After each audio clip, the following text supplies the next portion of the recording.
బులెటిన్లో first of all breaking news చూస్తున్నాం. బంగ్లాదేశ్లో పరిస్థితి పూర్తిగా అదుపు తప్పింది. బంగ్లాదేశ్లో కర్ఫ్యూ కొనసాగుతోంది. సైనిక పాలన దిశగా ఆర్మీ అధికారులు అడుగులు వేస్తున్నట్లు తెలుస్తోంది. రిజర్వేషన్ల విషయంలో బంగ్లాదేశ్లో చెలరేగిన హింసలో ఇప్పటి వరకు 300 మందికి పైగా పౌరులు మృతి చెందారు. దీంతో ప్రధాని హసీనా నివాసంలోకి ఆందోళనకారులు చొరబడ్డారు. ఈ క్రమంలో షేక్ హసీనా దేశం విడిచి పారిపోయారు. ఆర్మీ హెచ్చరికలతో షేక్ హసీనా ప్రధాని పదవికి రాజీనామా చేశారు. భారత్లో షేక్ హసీనాకు ఆశ్రయం కల్పించినట్లు తెలుస్తోంది.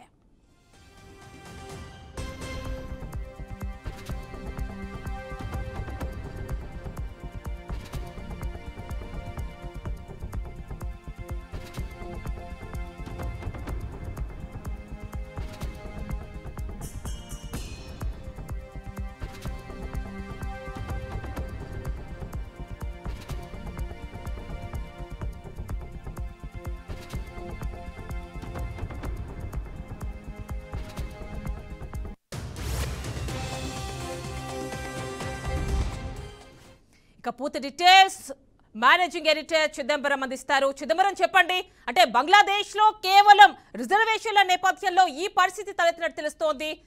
ఎలాంటి డీటెయిల్స్ ఉన్నాయి, మీ విశ్లేషణ ఏంటి? అంటే దాదాపుగా గత 15 సంవత్సరాల నుంచి షేక్ హసీనా అక్కడ మగటం లేని మహారాణిలాగా దేశాన్ని అయితే పాలిస్తూ వచ్చింది.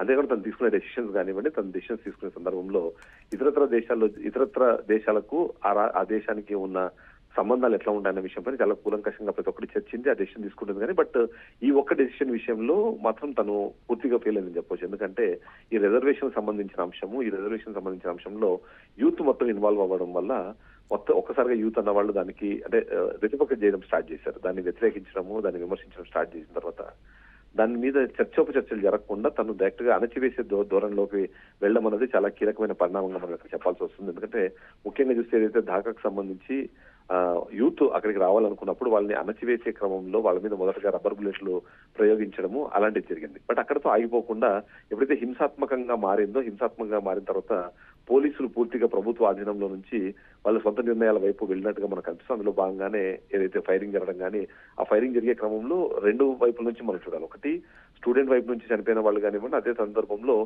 ఎవరైతే ఆందోళనకారులు ఉన్నారో ఆందోళనకారులు పోలీసులకు వచ్చి చంపిన సందర్భాలు కూడా ఉన్నాయి. అట్లా చూస్తే మొత్తం ఒక్క ఆదివారం రోజు మాత్రమే దాదాపు 94 మంది చనిపోయినట్టుగా రిపోర్ట్స్ చెప్తున్నాయి. అందులో చూస్తే 16 మంది పోలీసులు కూడా ఉండడము, ఒక 10 మంది సంబంధం లేని వ్యక్తులు అంటే సాధారణ పౌరులు కూడా ఉండడంతోనే ఇది హింసాత్మకంగా బాగా జరగడము.